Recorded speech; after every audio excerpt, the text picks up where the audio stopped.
What's up, guys? Welcome back to DCA. So what we're going to do today is take a look at Bitcoin in the overall crypto market. I'm going to show you a comparison of two metrics. One on the left, the volume profile visible range, which is a measure of how much volume has traded at each price level. So each individual horizontal bar here represents a price, and within that bar, you can see a number. And this basically tells you how many Bitcoin exchanged hands at these various prices.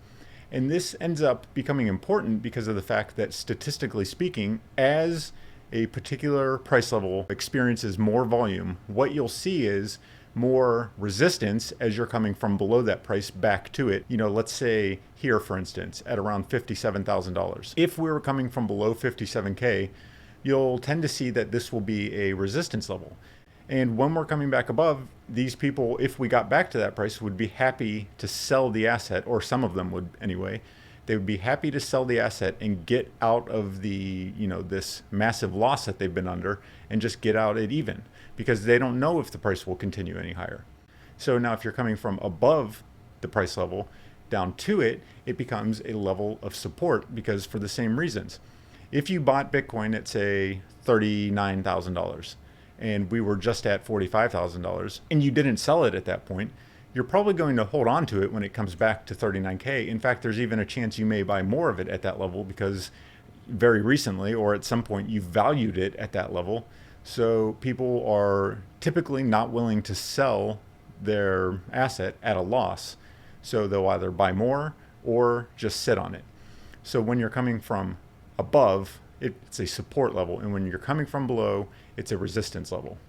So what we have over here is a metric which shows us how many of the asset is actually held at each one of these levels. So quite frankly, this on-chain metric that we're looking at here is actually, in my opinion, a much more precise form of the volume profile visible range. So where this shows us how much volume has been traded at each level, okay?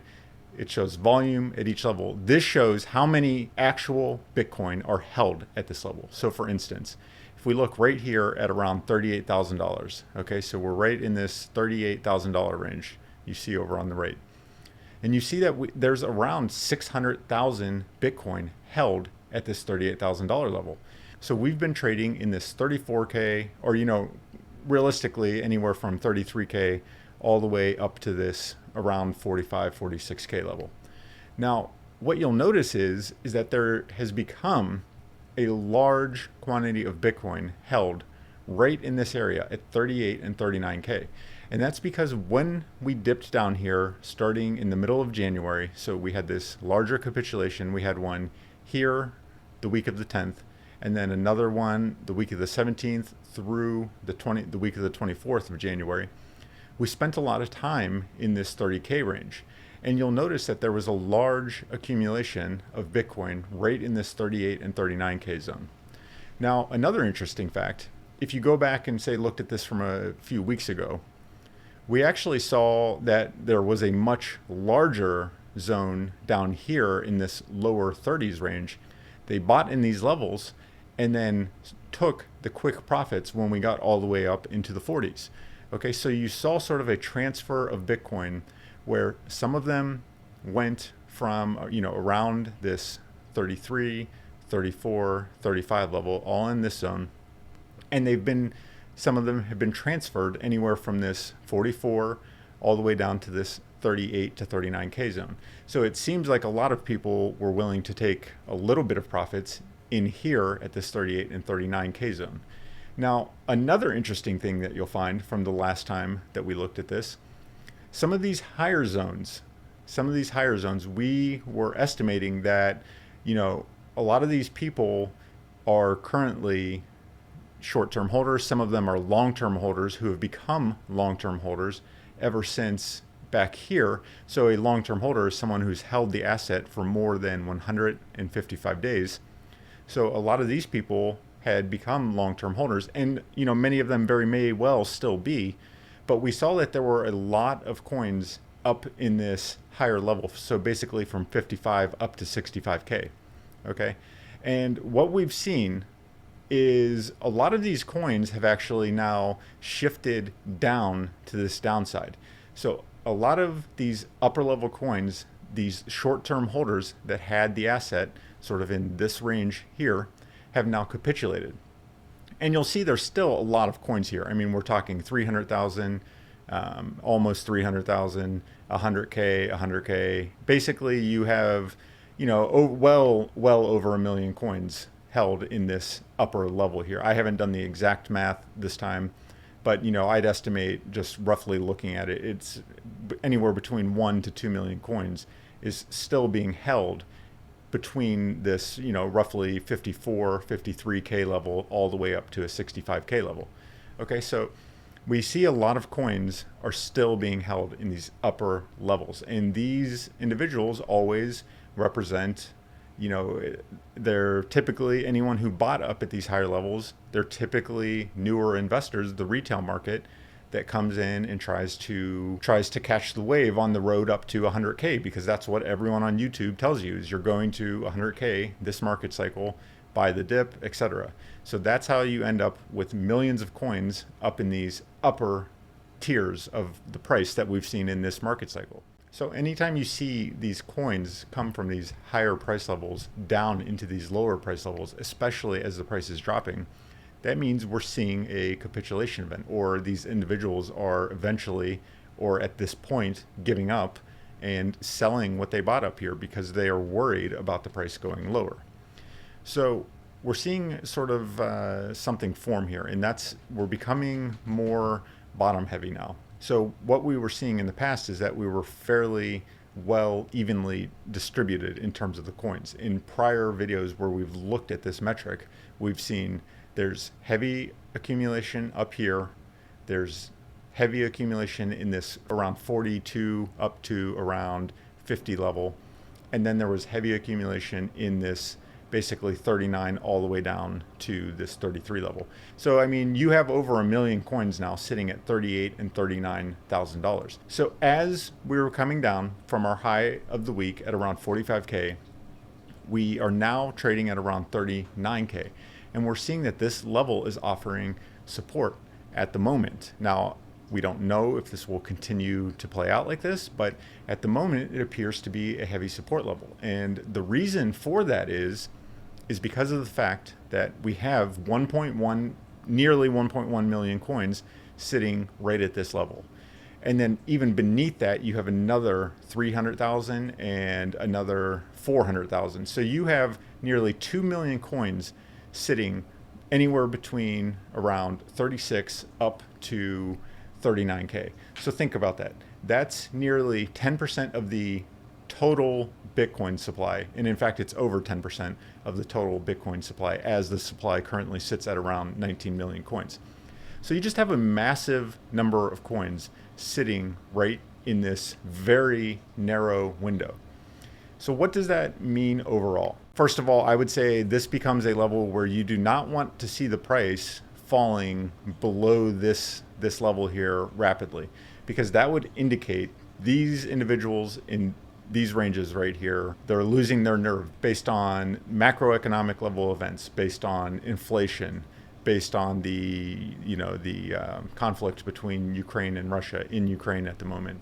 So there's a lot going on at the moment, and it's sort of not the best position, in my estimation, to be sitting at a place where we're right at a zone anywhere between this 36 to 39, maybe up to 40K zone, where you have a massive quantity of the supply sitting at right now. So we have a lot of coins sitting right at this level, and if we fall below this level, I think you're going to see where we were in the past. We've seen that down in this zone here. So we're looking at 34 all the way down to around 32. We've seen volume step in and buy the asset at these levels before, right? And that's why a combination of these two metrics becomes helpful, because we can see where the coins are sitting at the moment, okay? So we know at the moment we have a ton of coins right in this level. And we also know that in the past, investors have been willing to step in and buy right at this, basically right here, 31 up to around 35K zone. So if we lose this level, then you're going to be looking to right here at this 35 down, down all the way down to 31K. Now, if we get below that, and as I've shown in the past, you have very scant volume below right around 30K. So you do have a little in the high 20s and maybe some at around 26K. But once you start getting below that, you have very little volume, very little trade volume, and almost no coins held in those levels. So you have to recall back in 2020, we just exploded through the 20Ks. We went basically from 20K straight up to 30K. So there just isn't much volume down in those levels. And what happens when we don't have a lot of volume?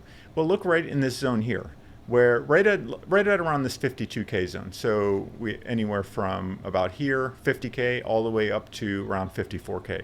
What happens every time we have a weekly bar go through one of those levels, one of these candles? Notice the body of the candle just explodes right through that level. And we neither use these levels as resistance, nor do we use them as support. And that's just because there's not many holders.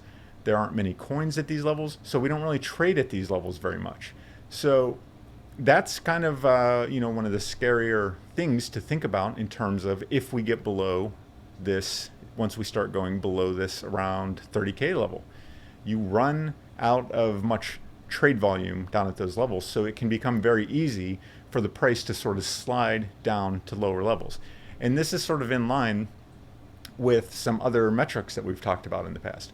We've talked about the realized price of Bitcoin, which at the moment is down at around 24K or so. We've talked about the 200-week moving average, which is down at around 20K. And there's just many metrics which sort of line up with one another, which sort of have been, at least historically, bottoms for a market cycle. And a lot of these metrics are saying somewhere around 20K. Now, as I always say, this doesn't mean we need to go to these levels. Every market cycle will have unique characteristics that define it and will be unique to it, separate from the prior market cycles. But the bottom line is, what we've seen is, in every single market cycle, is the fact that once we've gone below the 20, we go to the 50. Once we go below the 50, we go to the 100. Once we go below the 100, we go down to the 200-week moving average. And we're just sitting right above the 100-week moving average at the moment. Okay, so, I think with the level of uncertainty in the market right now and just in the world in general, I think there's, it's becoming very difficult to say exactly what's going to happen in the short term. I think there's a lot of factors at play at the moment. And I think anyone telling you that, they know exactly where the price is going to go, quite frankly, I think it's naive to believe that anyone knows that at the moment, because TA and, a lot of things that may hold true under normal circumstances, I think they sort of start to become less important as you're getting into a place where we don't know what will happen with world events at the moment, and that could just send shockwaves through the market. What we can do anyway is look at where the coins are being held at the moment and where we know that historically volume has been willing to step in. So investors have been willing to step in and buy these assets. So in this case, Bitcoin. And we're seeing that right now we have a lot of support right in this 39K zone, right where we're sitting, all the way down to around 36K. But then we also know that below that, these investors have been willing to step in the past and pick up the asset down at this level in their estimation at a good price. And so far, that's turned out to be true. It's turned out that buying in this zone, this 31 up to 35K zone, it's been around the level of the bottom for this particular market cycle. So I think it's going to be important to hold this level. I do think there's going to be continued downward pressure as we have so much macroeconomic level uncertainty in the moment. And I think you're going to continue to see us test these lower levels. And you're going to see a lot of a lot of people's conviction and a lot of people's nerves and a lot of people's anxiety levels are going to be tested as we continue to go forward. So I think it's going to be interesting to see what happens. But I'm certainly not going to be one of these people out here right now telling you that, this is your life-changing opportunity, and we're going to the we're going to the moon next week, because I think so much is going on. It's becoming exceedingly difficult to say anything in terms of the fact that we're going to see the market going parabolic anytime soon. So I think at least until a lot of these more macro level events start to gain more clarity, we're going to continue to see a lot of uncertainty in the market, particularly with respect to crypto, which quite frankly is a risk on asset. And we're seeing investors, and we're talking about big time investors, whale type investors, they're becoming risk off at the moment. So that's why we're continuing to see downward pressure. So that's it for this one, guys. Until next time, as usual, see you.